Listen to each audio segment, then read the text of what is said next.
We're back, baby. Philanthropy and Focus. Your boy Tommy D, the nonprofit sector connector. Why, oh, why is he wearing his bathrobe, his robe when he starts the show? Listen, gang, I remember when I was a kid and I was like, 8, 9, 10 years old, and I would have a robe. And I always remember like boxers would wear like that robe on the way to the ring, and then they take off their robe as they get. So I ran downstairs. I thought it'd be funny.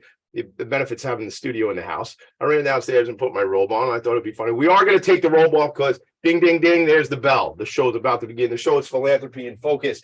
I am, as I've told you, the nonprofit sector connector. Lot to cover, but today we have a special guest. So I'm going to say hello to my guest before we even get into the rant and the other stuff I want to talk about. Matthew Pomara. Is that right? You're Italian. It's Pomara. Pomara. So see, that's why I did that. I wanted you to be right out of the gate. I wanted you to, I'll counter with you after that. Pomara. So look, I was telling a couple of people that I was going to be on. Yeah. And one of the things I said, I was like, look, I'm a little hesitant to be on the show. Why was that? Why is that? Because I've never gone to a meeting where I've been out-hatted, out-goateed, and out-pantsed. Oh, well. And what happened? Has that happened? Red pants last week. Crazy. Has that happened to you now all of a sudden? Not all three. I've definitely, that's why I had to make sure I out-hatted you for this. I love a flat cap. You did well with that. This is actually a Horseability hat that I'm wearing. Horseability, one of the nonprofits I sit on the board of. But speaking of sitting on the board, not to cut off your story about, you were nervous. Were you nervous coming on the show, Matt? No, I mean, come on. I'm excited to be with you, and you're a great guy. We really connected since again we're on another board together. Let's talk about it. Let's talk about that organization. Shout out Career Day Inc. We are on the board of Career Day. Tell me about your involvement there. Yeah, so that I love Career Day Inc. It's funny. I was recorded a spot last week for Good Morning America for Career Day. I was very honored to be picked for that spot. Beth, the CEO of Career Day, she's a force of nature. So I met with her with the idea of I was not going to be on the board, specifically like I'm going to just have to tell her like I'm not going to be on the board. We went to breakfast. She sweated me out, like made me sit in the sun. And then I just out. Yeah. And I'm old school, so I won't eat with a hat on.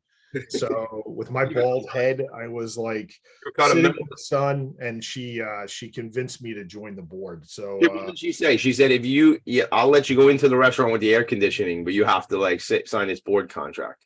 Pretty much. It was I'll let you use the umbrella. I'll let you have the umbrella, but you're going to need to agree to sign the board contract. And listen, hey, that's what it is, man. Sometimes you got to have strong arm people. You got to do what you got to do to get what you want in life, right? I'm just kidding. It's all about love and hugs, gang. But there is some business involved too. We know that. But I love Beth, and I love the mission of Career Day. And I was out there. I did not get to speak last week I spoke a whole bunch, but I did not get to speak in front of the young people at West Hempstead High School because I was doing this show last Friday morning. So I showed up for the lunch. I came in for the lunch, man. That's kind of my move sometimes. That's a good move. Not bad. I love West Hempstead is one of my favorite school districts. Great leadership there. And then I consider myself hashtag Ram fam. Okay. I got a ton of their swag too, by the way. Swag might be my love language, so I have a ton of their swag. Yeah, hold on, too much here. Swag is your love language, is that right? It could be, yeah. I put that on Twitter the other day. I think there's 5 love languages. That's the 6th. Free stuff. I always love free stuff, and I would get in trouble because you'd be at a trade show, and I'd come home with bags of stuff, and it'd be trick-or-treating. Yeah, we call you trick-or-treaters. Oh my God, I totally like trick-or-treating. And if it was a squishy ball, I would have this move. I'd be like, oh yeah, I don't want to take one because I feel bad because I have 4 kids. And you always knew the move. They were going to go, well, then take 4. And so I would have all 4 of everything, and I would bring it home. And my wife would be like, dude, seriously? You think you could stop? We don't need any of these things. And listen, swag is great. Free stuff is great. I used to have a phrase, Matthew. It was, if it's free, it's for me. I used to love that stuff. Listen, shout out to Cerebral Wind, checking it out on Twitch. Nothing beats a mug of hot cocoa, a relaxing game of solitaire, and some high energy Tommy D first thing in the morning. Wow. Shout out. So, Matt, please send a shout out to my friend Cerebral Wind. Absolutely, I will. Cerebral Wind, go get him. There it is. Let's go. Proud of you. Knock them out. Get it. Get the solitaire, bro. Listen, here's the deal about this show. This is a pisser for me every single week. I get to tell stories. I get to make new friends, connect with old friends, and keep telling stories. But just to put a bow on that Career Day thing, shout out to Career Day. Shout out to Beth Buckheister, my business partner, Ed Probst from Vanguard Benefits, who was one of the speakers. What a great welcome. I'll tell you something funny, too, about West Hempstead High School. I grew up in Franklin Square, not too far from West Hempstead. And I played CYO basketball for St. Thomas the Apostle in West Hempstead. And I hadn't been back in that gym that we were in last Friday. Let's see, I'm 45 years old. I have not been in that gym in 30 years, literally like a 30-year deal. And we used to go down there Friday nights when we could get time on the court. Friday nights we would practice CYO ball, Coach Fortunato 100 years ago and things like that. And it just brings you back, it brings you back.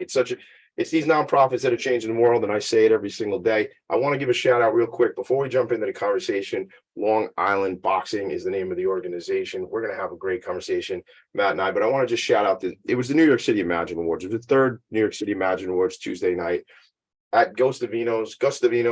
I don't know if I'm pronouncing it right, but I screwed up Matt's name as soon as we got here, so maybe it's going to be one of those mornings.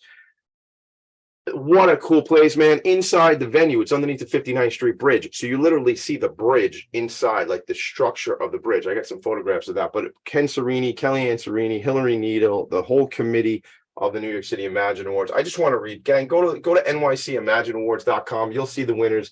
In the Aetna Health category, it's Emma's Torch. The Alliant Leadership Excellence category, Giselle Castro from Exalt. The Serini and Associates Social Impact is Live On New York. I connected with the folks from Live On. I've never checked off that box about being an organ donor, but that is being resolved because that organization inspired me that night, changing and saving lives for sure. The Claire Friedlander Arts and Culture Award went to the Center for Nonfiction. The JP Morgan Chase DEIA Award went to the Center for Employment Opportunities. And Flagstar Bank, there's a cool picture of me in my brand new purple suit. That's a good one. We'll talk about that, Matt. But I don't know if do you have a purple suit, by the way? I have a heavy navy purple accents. Yeah, this is almost like a three-piece too. Yeah, see, I didn't go for the vest. This was not a three-piece, just a jacket and the pants. But I went down to Jamaica, Queens. I got a guy down there. I'll tell you that story another day. But Flagstar Bank, and there was that picture of me in the purple. But Flagstar, that team is a good team. They sponsored the Fan Favorite Award, and my friend Linda Beagle Showman and the Scott J. Beagle Memorial Fund won the Fan Favorite Award. And I will tell you, I cried Thursday night, and when I called, Tuesday night, when I called Michael Showman, Scott's dad, on Wednesday, he had me crying in the car because I was just trying to say what a great job getting the vote out, man. What a great job. He was all over social media, emails, text messages, making sure people got the vote out for the Fan Favorite Award. And honestly, he started telling me about how the impact that I've made in connections and stuff like that. And I sort of got emotional. So I got to go, man. Nobody's supposed to know Tommy D is like a big mush. So we got to keep it moving. So, and the last one was One Group Innovation Award was won by an organization called Hear Your Song. And this is like sometimes people say like, everybody's a winner, but in a room like that filled with nonprofit organizations, yeah, everybody's a friggin' winner. Everybody is making a special impact. I'd be remiss if I didn't say Webster Bank was a sponsor at the diamond sponsor level for the New York City Imagine Awards, and each nonprofit that was a finalist got $1,000. 24 nonprofits get $1,000 from Webster Bank. So look. Right? Isn't that what it is, Matt? It's about this combination and this connection between the for-profit and not-for-profit. Let's pause there. Let's leave that there for now. Check out NYC Imagine Awards, or just, hit me up on something. TommyD.NYC on the Instagram, and emails TommyD at Philanthropy and Phocus, PHOCUS. All right, Matt, let's get into this. Who are you? How how'd you connect with this organization? I know you're a business guy, and you get this. It says ARC across your shirt. Let's just talk, man. Who are you, and how do you get to have such a cool flat cap? Because we're gonna have to go shopping, hat shopping, you and me, man. Yeah, absolutely. I can hook you up. I'm big. Look, if you're a bald guy, you have to have hats. Like this is how it works. So you have a good head of hair, though. So I don't even want to see. Look, in a conversation like this between somebody who has no hair on his head and me, I'm about to say something that's going to might make you a little cranky. But I'm losing my hair in this little patch in the middle. I'm pointing to it if you're only listening, and everybody's like, "Dude, Are you serious? So I'm not going to say that, even though it sounded like I already said that. But I like hats, even if I'm not a bald guy. I've always been wearing hats. I mean, if I had a good head of hair, I'd probably be the governor of the state. Is that the only thing out there? Is that the only thing holding you back? I think that's it. I think I could, if I had a good head of hair, I think I could be the governor. I've said that 1,000 times. Yeah. What was the governor? You're a big dude, like the governor in what was it? The wrestling guy. The Jesse Ventura. That's right. Jesse the Body Ventura. I know New York looks down on bald people, I feel like. Oh, that's, you know what? People don't understand, man. You know, my friend, I hope we get into the conversation we're supposed to talk about. My friend Frank Orzo, I'm always worried about my hair. I'm always checking it out. And Frank Orzo tells me, he goes, you know, Tommy, hair is overrated. Now, Frank, I believe in his. I agree. I'm with his 70s and he doesn't have a lot of hair. So that's why I will say that too, but not right now. Now it's very important, I think. So who are you, Matt? So who am I? Who am I? Look, I'm a lot of different things. You know, first and foremost, I'm an entrepreneur. I'm a co-founder of a company called Arc Technology Consultants. A company I used to work for in the past, which I won't give them any free advertising. The former CEO and I formed a company. He's really the driving force behind it, a guy named Walter Cook. And he kind of drove this, and we put it together. I had a very cushy life. I was working for Cisco, probably the greatest company in the world. Gave me a lot of time to have my own podcast. Also gave me a lot of time to get invested in the charity. And of course, I go back to the beginning of the startup, which it's funny. We were on the phone the other day, and he said to me, he goes, I can tell you love what you're doing though, because you know, I'm up in the morning. I was, you know, for me to get to West Hempstead and beyond at 7 o'clock, I had to leave here. It was still dark out when I left my house here. You know, but I do love being on. I love the action. I love working with school districts specifically, trying to help them solve their education needs with technology. So I really get focused on it. One of the things the first time I met Walter Cook, and he had a business partner named Len Fassler, great man, really just an interesting person. And one of the things they always said was, you know, make money, have fun, give something back. And I always took that to heart. And it's funny that we're meeting today, because it is almost 3 years to the day that I got involved with Long Island Boxing Charities in a formal manner. I was the master of ceremonies at their award ceremony. We had to do it outside because it was during the height of COVID. But yeah, we were out there, we got to do it. And then the founder of Long Island Boxing Charities, an interesting total boxing character, guy named, his name is Rich Chantella, but he goes by Rich Boxer. And he, you know, he had a vision. He had seen what the other charities were doing, and he had a vision on what he thought this charity should do. And I'm happy to help fulfill that vision.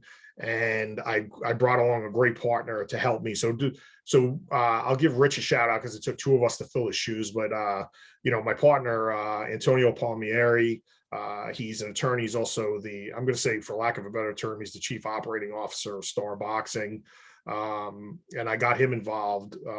Terrific guy. We kept Phil Palladino as our treasurer. Phil keeps us, you know, on track, does everything he can to help us, you know, from the financial side. And, you know, we looked at it and we felt like you know, boxing is the best sport, and it's the worst sport of all the sports that are out there, because no sport cares less about their participants. So there's no boxing without the boxers, but somehow the boxers have all started to get left behind. And not started, it's been this way for really since the history of the sport. But the sport chews them up and it spits them out, and then they are left with not a lot. It's gut wrenching to see. Yeah, and they have, right. I mean, it's battle. Guys are getting injured. You know, and then you have, look, you think of these other leagues that have the Players Association, etc. Unions. Absolutely. It sounds to me like you're saying there is none of that in boxing. Is that right? There isn't. They don't take care of the fighters after they're done. And I've seen it firsthand. And I've you know, our organization has helped a lot of fighters that are down on their luck.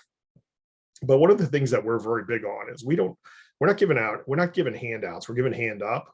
And So we're trying to help the boxers. One of the things that we ask them to do is anytime that they need financial assistance, we always ask them to help us and do a service for us.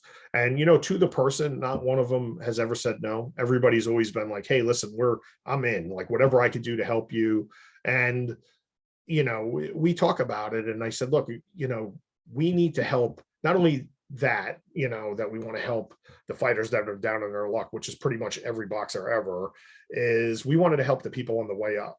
Because as much as boxing is more of a niche sport than it is in the mainstream, it is the catalyst for a lot of different people to get out of difficult circumstances. And then just on a side note, and another charity that I know it's near and dear to your heart, Joe Salamone, we're going to call it, right, because we're going Italian. yes. ICAB, Long Island, the Coalition Against Bullying. Like, what I love about Joe is he gets it. He sees that we're part of the solution, not part of the problem on the boxing front. Yep. And I actually tried to our last event, I tried to trick him to come because I was going to give him something at the event, but he couldn't make it. So we did wind up using some of the proceeds to donate to LICAB, which we're very proud of. But we tried to expand the mission of the organization when we took it over. And again, some of the things that we've asked the older fighters to help the younger fighters and explain to them some of the things that they need to know and need to understand. I want to ask you about all that stuff in a second too. We got to take a quick break, but I want to understand like that. I wrote down helping people on the way up. So I'm thinking, like financial, not assistance in, hey, here's money, but financial training, financial education, right? Like what to do. And I think I know a lot of the leagues, I shouldn't say like I know from experience, but I have an awareness of a lot of the leagues bring in advisors. I got a friend of mine, Big Daddy Rich Salgado, who's been on the show. Yeah. Great guy. Very involved in the NFL, in the insurance side, and we've had a bunch of breakfasts. I love him. He had the Big Daddy golf outing at Ohika. All right, I said we were going to go to a break, and I'm still ranting the Ravens. So let's go to a break. We'll come back. But I do want to shout out. You said LICAB. When we say somebody's name, we want to make sure they get their grace. LICAB, Long Island Coalition Against Bullying. Joe Salamone. Joe is he's actually now working with the governor. He's on like the governor's committee against bullying. Governor Hochul put him in some incredible role, and that's so awesome. All right, let's take a break. We'll come back. Logan, take us to a quick break. We can't have a full break, just a baby break. We'll be right back. Philanthropy in Focus. Are you a business owner? Do you want to be a business owner? Do you work with business owners? Hi, I'm Stephen Fry, your small and medium-sized business or SMB guy, and I'm the host of the new show, Always Friday.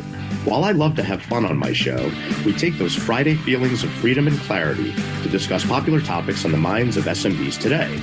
Please join me and my various special guests on Friday at 11 a.m. on talkradio.nyc. Are you a high-achieving, growth-oriented leader? Are you interested in developing your authentic leadership while creating a healthy, inclusive workplace? Hi, I'm Dr. Mara Broncu, host of The Hard Skills on talkradio.nyc at 1 p.m. Eastern on Fridays, where we discuss how leaders develop the hard skills needed to make a greater impact. We interview experts, have live coaching, and tackle these challenges. Listen to The Hard Skills on Fridays at 1 p.m. Eastern on talkradio.nyc. What really drives success in business? Introducing Intangify, the show that explores the intangible assets that create value and growth. I'm Matthew Asbell, your host and an attorney focused on innovation. Join me Fridays at noon Eastern to discover how innovation, culture, and other intangibles shape thriving companies from startups to established businesses. We'll share strategies to unleash your business's true potential.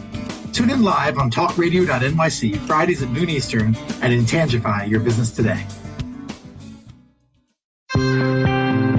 You're listening to Talk Radio NYC. Uplift, educate, empower.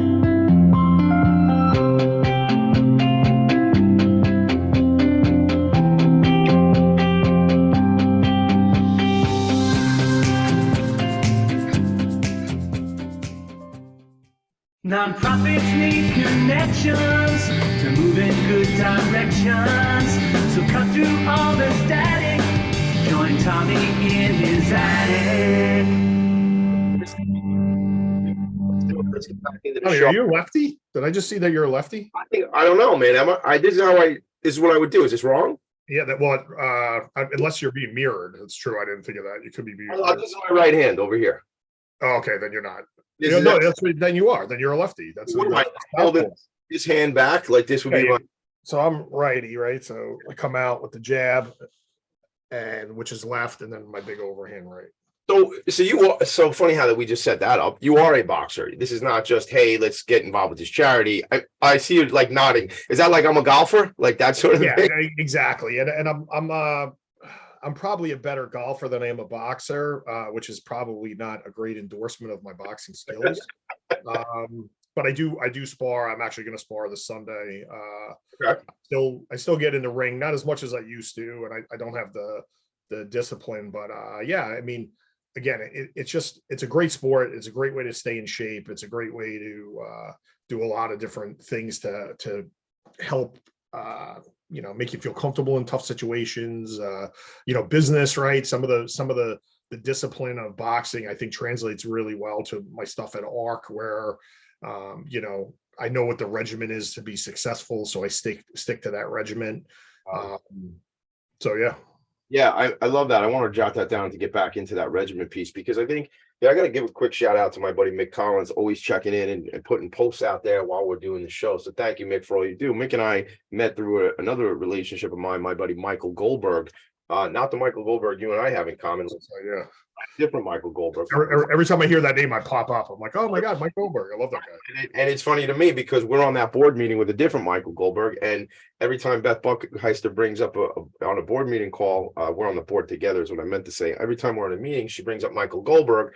I think Michael Goldberg from Knockout Networking and the networking group, which he and I run together. So it's funny. But I think I told him, I texted him the other night. I go, you're going to love this week's episode. A couple months ago, we were with a friend of mine, actually, my friend MJ Padone, who does public relations and does a lot of work in nonprofits, hooked me up with Rich Salgado, Big Daddy Salgado, right? Big Daddy. And then she invited me to an event she was doing for a veterans organization, which I've had on the show. And they had two boxers there. Jerry Cooney was one of the boxers. I think I told you. Yeah. So I bring my buddy Michael Goldberg. Now, Jerry Cooney is like super tall, and I give Michael Goldberg a hard time because he isn't super tall. So like there's this photograph of like Michael in the middle and Jerry Cooney and I. Now Jerry Cooney's got a half a foot to a foot over me, but it's a funny picture. Sorry, Michael, if you're listening. But I wanted to give Michael a shout out because he has inspired a lot of people in the networking world and trains a lot of people in the networking world. But also, I told you the other day, he's an amateur fighter himself, and I know he's super disciplined and he's got his regiment. He, when he talks about business, he talks about having a daily fight plan, and a lot of his branding is on that. Yeah. So we're going to, you and I and him are going to hook up. We're going to talk. We're going to see, how there might be some things. He's actually he's a Levittown guy. So Strong Island. This is my wife. Yeah. And I'm one of my clients as well. And love L Town. That's what he calls it. He calls it L Town too, man. I grew up in Franklin Square, just down Hempstead Turnpike a little farther, but anyway, we'll get off that topic for a second. So I think there's so much here as far as like training young kids, this piece with LICAB. And I think in terms of, look, I'm raising 4 kids right now myself. And I know martial arts has always had a thing for discipline for folks, for building confidence, discipline. I remember, that it's not about fighting. But it's about, protecting yourself and being aware and certainly in the discipline, right? It's not about going and beating people up. That's not what this is. Absolutely not. And that's what, look, I think that's a great point and something to get across because, we get a bum rap, right? So boxers get a bum rap and, but it gives kids a lot of different options. And I'll tell you this, nobody runs from a fight faster than a fighter, right? Because, a lot of the fighters I know, like they know not to engage in stupidity. Let's just put it that way. I mean, some do, but for the most part, most boxers, 90% of the boxers I know are great, are super nice people, right? They're very gentle people outside the ring because their business is violence. And I'm talking about the pros, not just the amateurs. But their business is violence, and it's a violent sport. I would never want to portray it as anything but violent because it is. It is a dangerous sport. It's not for the faint of heart. But there is still a couple of schools. Believe it or not, there's still a couple of schools in the country that still have boxing as a program, which I think is terrific. It'll never happen on Long Island. I've actually talked to a couple of schools. like they'll have a boxing team. That's Yeah. what you're. Yeah. Saint Thomas Aquinas up in Rochester. They still have a boxing team. We haven't donated to them yet, but we are definitely going to donate to their program. But their kids, their students are part of it. So yeah, I think there's a lot to it, a lot to be said about it. And again, I know, if the sport doesn't chew you up, which is unfortunate, like I said, sometimes it does, that happens. And we're dealing with that on pretty much almost a daily basis now with the charity. But there is a lot to be learned, and there's a lot to it that can help you in your daily life. Yeah. So let's talk a little bit about programs, things that you guys get involved with, and what that looks like kind of on a day in and day out basis. I mean, you mentioned Rich Boxer and the kind of, he founded the organization, right? And you and Antonio took over and are running the organization with, I'm sure, volunteers and a board and support and all.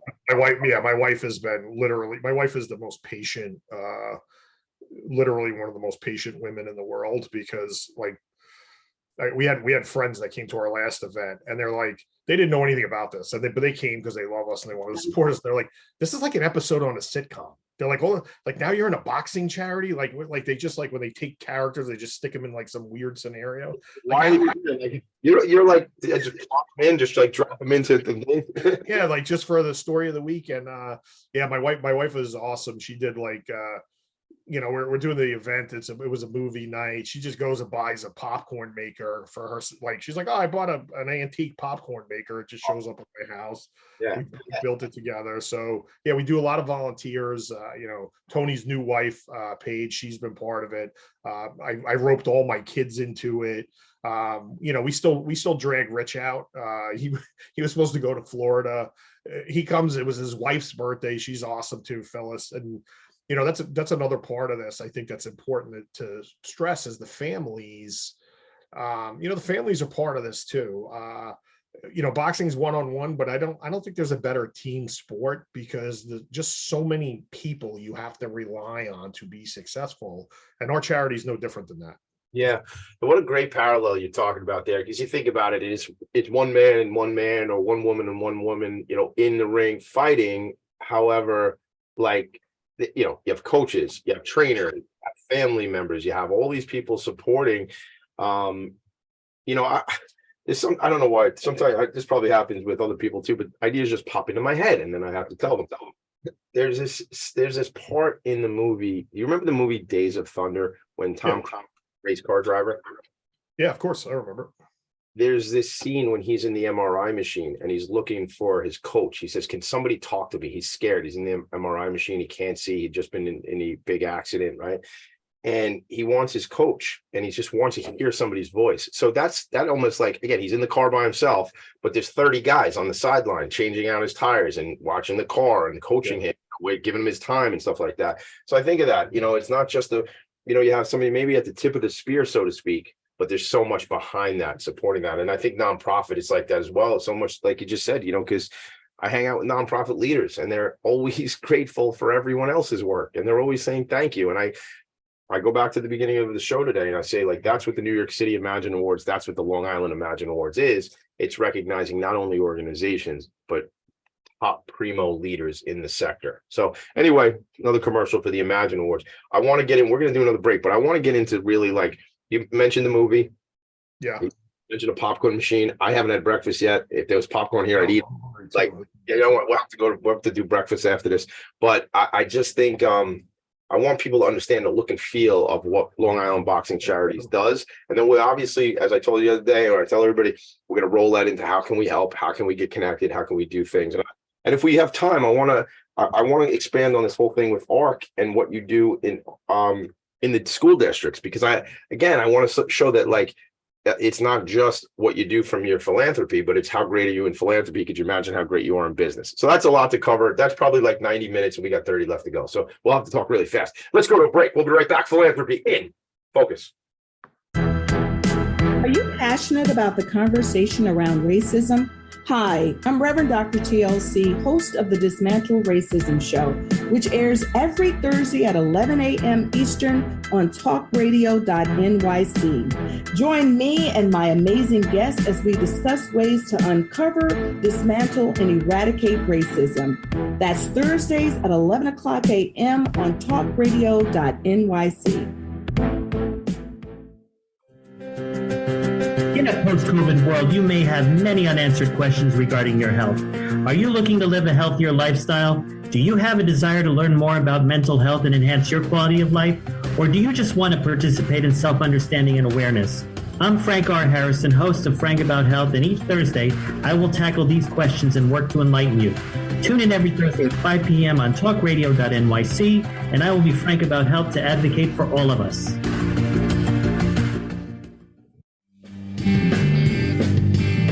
Hey everybody, it's Tommy D, the nonprofit sector connector, coming at you from my attic.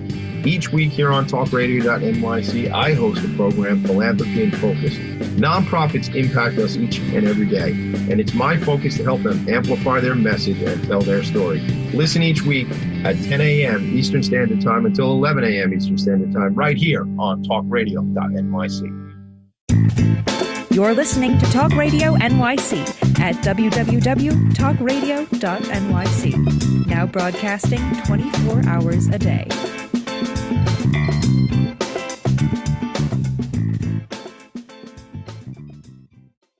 Nonprofits need connections to move in good directions. So cut through all the static. Join Tommy in his attic. Static. Let's go. Let's get back to the show. You know what's funny about it, Matt? You were telling me the other day, and now I'm looking at some of these photos. I'm sharing, gang. If you're only listening right now, go to liboxingcharities.org, liboxingcharities.org. Well, I'm looking at some of these pictures, man. You got like this, like what do you call it? Like a poor boy hat or a po' boy hat or something like that, and like flashy jackets. Yeah, it's a pork pie. The pork pie is, yeah. Yeah, I mean, listen, let's be real here. We got some style together, you and me, man. We could probably, I see us emceeing something together, maybe like a whole. Like, you tell me, I'll be there. I'll be there. Tell me, you before we get back into those stuff. So you said you've been doing podcasts. Are you still? And is it about the boxing charities or is it about business? What is that? Yeah, so I have a podcast called Life's Tough, Boxers Are Tougher, and it's not traditional boxing podcast and like, hey, like tell me about the time you fought this guy at the Garden. It's about fighters tell their story and something that they had to overcome, and it's not necessarily a boxing thing. It's basically like one of the people talks, one of the fighters, he's actually pictured there, he talks about battling mental illness that he's struggled with mental illness his whole life. Boxing has helped him. Obviously a couple of the other ones that really stand out, but the one that kind of inspired us to do an event around it was Vinny Paz. And I love the movie Bleed for This. It's the most underrated boxing movie of all time. But Vinny, besides the fact he's an awesome person and hysterical, just a funny guy to deal with. But Vinny broke his neck in a car crash. And people are like, well, like Tiger Woods is the greatest comeback in sports, and this guy's the greatest comeback in sports. I don't know. The guy broke his neck and he was back in the ring in 13 months. And like even the movie, which I love, and I'm not criticizing the movie even a little bit, but the movie, they make the timeline seem a lot longer than it was, because it wasn't. It was literally 13 months after breaking his neck, he was back in the ring. And it's funny because when we have him on the show, and it's like, we're always excited to hear what the fighters would say. In this particular case, I knew what was going to come. And of course, he comes across and goes, he's like, one time I broke my pinky and I couldn't grab my, and then of course he goes into the broken neck. Yeah. And he was, he'll probably kill me for making. Well, so what did you do? You showed his movie, like you rented it. What is that? Tell me about that. Yeah. So what we did was, look, all the other charities, and again, I'm not criticizing them. We're all on the same team. I tell them when I go to their events, because I try to support all of them, I always tell them, I'm here to support you. I'm here. We're all on the same team. We're all doing the same job, and we got to work together. We can't work against each other. So But I don't want to do what everybody else wants to do. And I got to be honest with you, I think that's where Rich probably was not thrilled with some of the direction change that we took here, because, he did the Long Island Boxing Awards. He was very proud of that. I thought it was great. Again, I participated. You saw the picture of me. I participated, but I wanted to do something a little different. Even that was different because it was the awards, but we did it in a parking lot. So I wanted to do something different, but I still wanted to honor the tradition of the organization. So what we did was we decided to do a screening of Bleed for This, have Paz come, and then brought a bunch of different boxers. And then we honored a fighter named Zay Flaherty, who's, his game is like physical graffiti, man. He's a tough kid. Awesome though, like good role model, good person.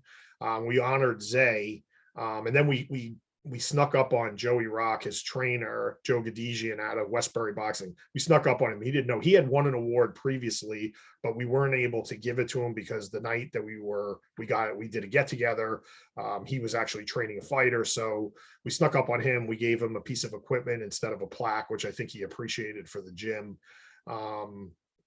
But yeah, so we did it. We did a screening of the film, had Paz come. My wife used her antique popcorn maker. My wife Kelly did her antique popcorn maker. Shout out Kelly, is that popcorn maker still around? Is that? Oh yeah, it's in my garage. Yeah, right. Like I said, we have an event coming up. You need it, you call me. I'll bring it. I like it. Have popcorn machine, will travel. I love that. Yeah. I love it, man. Listen, my friend Bert Lurch, I don't know if you ever met Bert, but Bert fought in the Fight for Charity, Long Island Fight for Charity, which I know you fought in as well. And, shout out those guys, Matt Silver and shout out the team. Jeff Cohen. Yeah, great guys. I love that charity. When our organization gets a little bigger, and we have thicker coffers, yeah. I will definitely sponsor a fighter for that, because that was, one of the best experiences of my life doing Fight for Charity. I can't recommend it enough. I have, if you'll indulge me, I have a quick story I could tell you about. Let's do it. So I called Jeff Cohen, and I was working with Star Boxing. Our company was working with Star Boxing, helping them with promotion and social media and stuff. And so I was like, you know what, this is a natural fit. And if I'm being truthful, again, I don't think my wife's listening right now because she's at a meeting, but I kind of knew that at some point I would get mixed up in this, because I had heard about it from a friend named Rob Miner. And then I went to an event with another guy I think you know as well, Vinny Accardi. I do know Vinny. I like Vinny a lot. Yeah, Vinny from Island Federal. Vinny and I we were traveling into the city to go to a boxing match. And then he told me he fought at Fight for Charity, and I asked him 10,000 questions. And my wife knew that there would be a problem, but she thought she staved it off. So fast forward, I called Jeff and say, hey, listen, my organization, we help promote boxing. I'm willing to trade services, like our services, for some signage. I don't want any money. You don't have to pay us. I'll do whatever I can to help you. But again, we have a background in promoting boxing. We understand it. We really know what the story is and how to make it work. And Jeff is like, nah, no thanks. And I'm like, what? And I'm like, look, do you mind if I ask you why? Because I think that's kind of short-sighted. He goes, because we want you to fight. And I tell the story. I still get goosebumps. And I went to my company at the time. Again, Walter Cook, who's the CEO of ARC, and was also the CEO of the past company. I went to him and talked to him, and he thought I was nuts. But they wound up supporting me. Believe it or not, of all places that they agreed to it was in Philadelphia, Pennsylvania. We had a meeting there, and I remember going over to the Rocky Steps. Wow, come on, now I'm getting chills, man. Yeah, I remember going before I drove back. I went over to the Rocky Steps and I said a prayer, and I was like, I'm going to do this, and I did it, and amazing. Those guys they do a great job. I'm so proud. I'm proud alumni. Was it? I try to advise the board. When did you fight? What I fought in 18. I fought in 2018, and I got in great shape. Really, really trained. I had great trainers out of one of the gyms. It's one of the gyms we help, Ring 33, Long Island Veterans Memorial Boxing out in Bellport. Yeah, is there a lot of fight? I'm looking at now I'm I got the Long Island Fight for Charity because I started a conversation to tell you about my buddy Bert Lurch, and then I made us go on a whole nother tangent, but I'll get back to that hopefully. Is there a big fight game on Long Island? I mean, you are Long Island boxing charity, so there's that much going on and activity here on the island. Yeah, absolutely. So there's a lot of gyms. There's still a lot of gyms, which there isn't. Believe it or not, there's not a lot in New York City anymore. Really? But there's a lot of gyms here on Long Island. And then we've had so many great fighters that came out of here. Remind me at the end, because I'm going to tell you something that probably a lot of people don't know. But you got to remind me because I'll forget. But so that was kind of, but we help fighters that aren't just Long Island based fighters. Right. We help people throughout the country. We send money to former champs. One of my favorite stories. I just went to the Boxing Hall of Fame again. Another shout out to my wife. That was one of my Christmas gifts. Oh, that's awesome. I went to the Long Island I went to the International Boxing Hall of Fame. Where's that? It's up in Canastota, New York. Okay. And then we went, and there was a champion that was there, and I got to talk to him.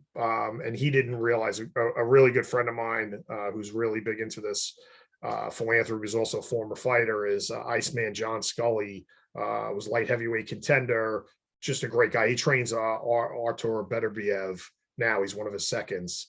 And he had asked me if I could help one of the fighters, and I said, absolutely, we did. So I got to talk to the guy. He was very proud that he was there. He had no idea that we were the people that helped underwrite his trip to get him up there. Nor did I say anything to him, nor did I care that if he knew we did it or not, but it meant a lot to me to see somebody that I really respected. I got to watch on the wide world of sports. I've seen him fight. And the fact that he had no idea that we were one of the people that helped him, that meant a lot to me. Yeah, well, I mean, isn't that what we're trying to do, is make the world a better place, right? Support the people who just awesome stuff. I just want to put a bow on that other thing. Bert Lurch I was talking about, because Bert fought, I can't remember the guy's name, Adam Schwam. I think it was Adam Schwam. Oh yeah, they did a movie, right? You remember this, right? So they did a movie. He killed him. We're not supposed to say who won or lost the fights, but I'll say it. Bert absolutely cleaned his clock. It was a whole kind of like Rocky Apollo Creed thing, right? Like this whole shtick, like back, and the movie was a pisser, and it was down, I think it was like Baldwin, like Merrick, like that area here on Long Island where they rented out the theater. It was a pisser. You go in, you get popcorn, and it was like that. Maybe again, it's a bunch of years back now, but maybe the movie was like 20. It was only probably 3 or 4 years ago. It wasn't out. It's just that short. It was pre-COVID, right? Because we were all in a movie theater, so you hadn't done that the last few years. But it was like maybe it was like 30 minutes, maybe it's 25-30-minute movie, but it was hysterical. It was well done. They did a really nice job, and I'm sure they raised a ton of dough for some great organizations, which is what Long Island Fight for Charity is. Gang, since we've talked about it a bunch of times, go to lifightforcharity.org. Maybe I got to get Cohen and Silver on this show one day. Maybe we should do that. That would be, if I get Matt Silver on the show, I don't think I'll be able to talk at all, because. And with Cohen too, you kidding? You won't get a word in edgewise with the two of those guys together. That's like, maybe I'll put Jamie Austin in. There's literally you just hit record and then just go back. Maybe I'll just let them do a show, and I'll just put like a cardboard cutout of me on the show, and I can go to lunch. So, all right, let's go. We'll go to one quick break again. Who's that? Oh my God, dude. Is that you? Yeah, that's what my friends got me. Dude, you're shredded. You look shredded. Yeah, that's how you know it's fiction. Unless that picture was taken in the 8th grade, I don't think. I was at a wake last night. I can't believe I'm going to tell the story. I was out at a wake last night for my uncle's mom, 94 years old, lived a great life.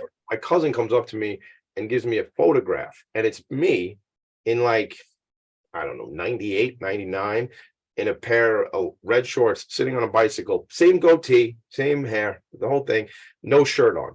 I don't at a block party, like why am I there, showing off? Dude, I've been, the heaviest I've ever been in my life is like right now, like 183, like that's it, like skinny, long arms, like scrawny, kind of like, I can't believe I'm going to tell you and all these people this, but kind of like the frame of the extraterrestrial, E.T., like with like skinny and a belly, like that's it. That's what we'll do right before we go to bed. That was me too. My whole life growing up, I was skinny.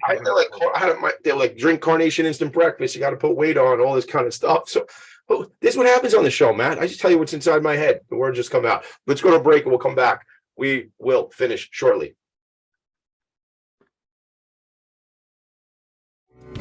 What really drives success in business? Introducing Intangify, the show that explores the intangible assets that create value and growth. I'm Matthew Asbell, your host and an attorney focused on innovation. Join me Fridays at noon Eastern to discover how innovation, culture, and other intangibles shape thriving companies from startups to established businesses. We'll share strategies to unleash your business's true potential. Tune in live on talkradio.nyc Fridays at noon Eastern and Intangify your business today.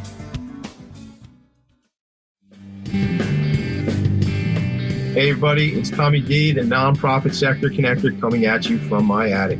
Each week here on talkradio.nyc, I host the program Philanthropy and Phocus. Nonprofits impact us each and every day, and it's my focus to help them amplify their message and tell their story. Listen each week at 10 a.m. Eastern Standard Time until 11 a.m. Eastern Standard Time, right here on talkradio.nyc. Are you a conscious co-creator? Are you on a quest to raise your vibration and your consciousness? I'm Sam Leibowitz, your conscious consultant, and on my show, The Conscious Consultant Hour, Awakening Humanity, we will touch upon all these topics and more. Listen live at our new time on Thursdays at 12 noon Eastern Time. That's The Conscious Consultant Hour, Awakening Humanity, Thursdays 12 noon on talkradio.nyc.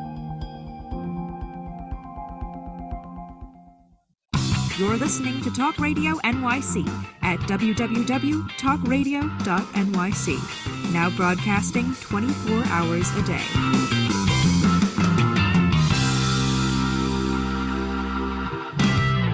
Nonprofits need connections to move in good directions.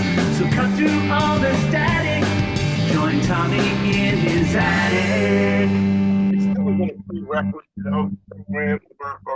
really, it's never been a prerequisite to be my friend, but I definitely like swag also. I don't have any LIBC swag. I will write a check. I don't need it on the free, but we got to talk about it. Where you guys have a merch store, or what's the story with that? So we are going to launch a merch store that's coming up hopefully before the holiday season. All right. We're also in negotiations right now. We're going to do T-shirt of the month club. Nice. We get a T-shirt every month, and that we're hoping that'll provide some passive income for some of the fighters, because it's not going to just be LIBC swag. It'll be some of the boxers. We're asking them to donate their likeness and help us do it. So yeah, we're working on that. And then we will do probably another night at the fights. So we've done night at the movies. We had the movie, and that was some of the pictures that you saw. We also did night of the fights, where we go to the Paramount. We rent out one of the spots at the Paramount or by the Paramount, and then we go watch the boxing matches. We usually bring in a couple of former champs. They can come in and talk and share some stories. The whole thing, right? Yeah. Yep. Yeah, absolutely. So that date is coming up. We're going to announce it. It's in mid-spring. Then we're going to do night at the movies again, and we're in negotiations with two very big names that we can't wait to try to make that happen. And you could use your imagination on who that might be. But yeah, that's cool. And then look, our big thing that I'm excited to tell you and share with the listeners is we are launching the Long Island Boxing Hall of Fame. What does that mean? What does that look like, man? So it's going to be, we're going to enshrine people into the Long Island Boxing Hall of Fame. And we have a couple different categories, right? So we have natives, people who were born here. And then we have people who have fought on Long Island, and then people who have contributed to it. Tony and I have really, we're both very passionate about the project. It's dragged a little bit longer than I would like. I would like to have been up and running by the fall, but the other part of this that I threw a wrench into the works is, well, two wrenches in the works. Tony got married, right? So you can imagine what was that like, and his wedding was like a Roman coronation. And then, getting involved in a startup and starting a new company, that goes from like, 0 to 60 in less than 3 seconds. So, starting ARC was a big part of which I'm very proud of. I love the work we do, and I'm proud of the organization. But it does take a lot, but we are going to launch that. I hooked up with Bobby Cassidy, another great guy. Father was a great fighter, and he's, Newsday. He knows the history of boxing on Long Island. So we're excited to launch the Long Island Boxing Hall of Fame. We're trying to find a home. We've had two politician situations where politicians were like, oh, we definitely want to be the ones who host it, and then literally backed out. So we're trying to figure that out. Yeah, well, listen, I shout out to some of the folks I have. Use your attic. We got an extra room up there. We can maybe use your attic. No, probably not, man. It depends how much stuff you have. It depends. And well, let me talk to the rest of the folks who share the space with me. We'll see what we can do. I have some relationships. I was saying to a friend of mine last night, or actually it was this morning. I was talking to my friend Allison, and we were saying, I was like, look, man, I'm getting connected to all these politicians, which I never had. And now I kind of I don't know what to do with them. Like, I have them now. And it's like, you remember they said, we need so many of those politicians like Tommy D, like you carry in your pocket, like so many nickels and dimes. Remember it from Don Corleone? Yeah. Yeah. So I don't have any politicians that I carry around in my pocket like nickels and dimes, but I'm becoming very connected in this world. And I don't know, again, as the nonprofit sector connector, there's probably, how hindsight's 2020. Looking back at this 5 years from now, we'll say, oh, that was why I was connecting with all those people, but we'll see how that all works out. I see that Tony is a neighborhood guy from where I am. So I didn't know that. I'm looking at your website. So we're in the same neighborhood. We'll have to connect on that. So we're in the high rent district. Well, it depends on the block you're on. I'm not on that block. I'm not on one of the blocks. Some people are. What's upcoming? Any special announcements other than what we shared? Obviously, the museum is the Hall of Fame. You said you called it the Hall of Fame or the museum? Because it's a Hall of Fame. It's going to be the Long Island Boxing Hall of Fame, and we've started collecting artifacts. We've gotten some artifacts. Hall of Fame is going to have, you're going to have stuff. You're going to have enclosures, right? Shorts, and stuff like. I mean, listen, I was never a boxer, but I got a robe, like I showed you at the beginning of the show. Maybe we'll throw that in. Help us get a spot. Help us get a spot. I'll throw it in. As long as I don't have to fight and I don't have to get in a ring, I think we'll be all right. I'm excited about that. I want to be part of how I can help and make connections. I want to be at the next movie night, man. Maybe I come up on stage. I do some kind of shtick, some kind of entertaining, maybe I wear my bathrobe, lots of things can happen, my friend, You could do it. You saw we had Chuck Zito. Let me tell you something about that guy. Yeah. That guy is legit. Like the persona he gives off is exactly who he is in real life. Yeah. Terrific guy, very generous with his time. And, but they bought their tickets. Like they didn't get comp. They literally bought their tickets to come. And they're just generous, great people. Now I'm looking up, I want to look up Jerry Cooney real quick because he's a New York guy. He's from Huntington. He went to Whitman High School.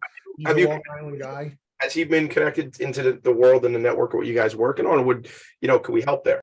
Yeah. So we've talked to him a couple times. We both know, Tony and I both know him.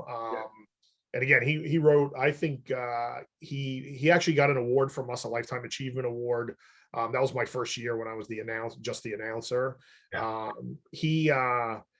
What I say about him is his career. He gets a lot of flack. His career was a solid career. It just got derailed by a lot of different things. But he had a good career, and I hate when people run him down because it makes me nuts.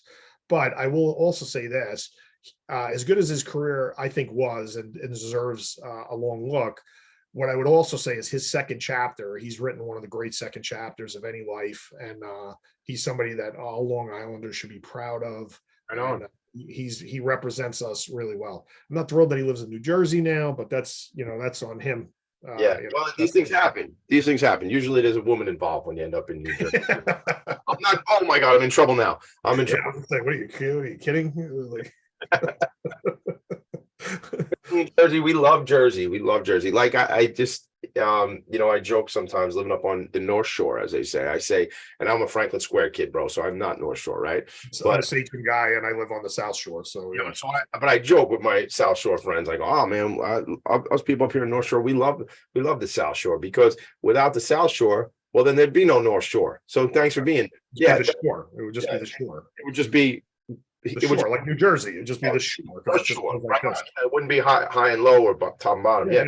Absolutely. You're right. Anything we can do, like relationships you're looking for, people we can connect you with. Obviously, every nonprofit needs extra dollars, extra support, extra supporters. But Right, like money and awareness. We want to get our awareness out there, and anything on anybody can help us on the financial front. We're there. We're talking to Vinny Accardi. They're about to become our new banking partner.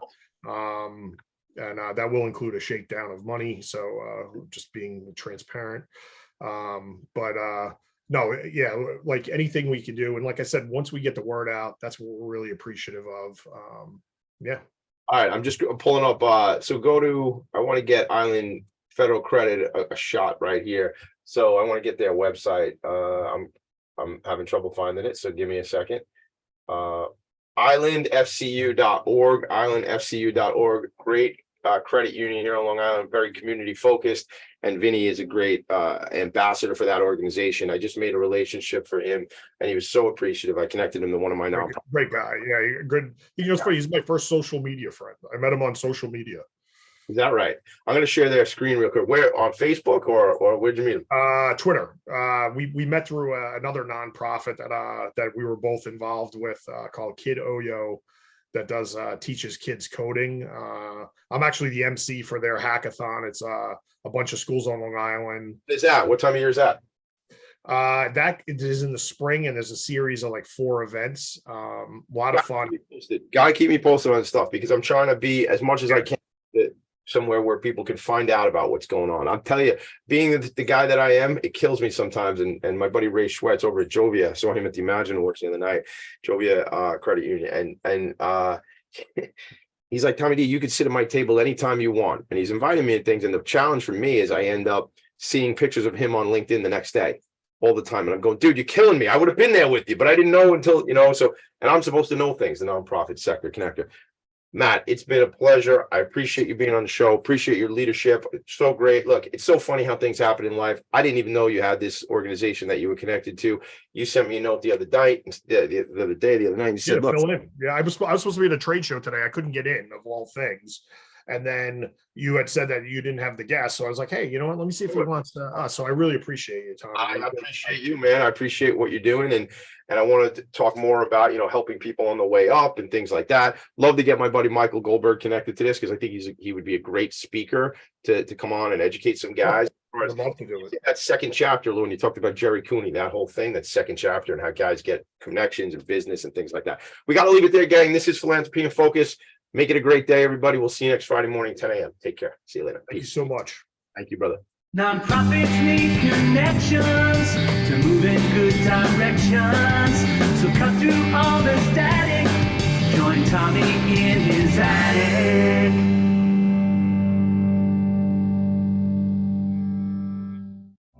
You're listening to Talk Radio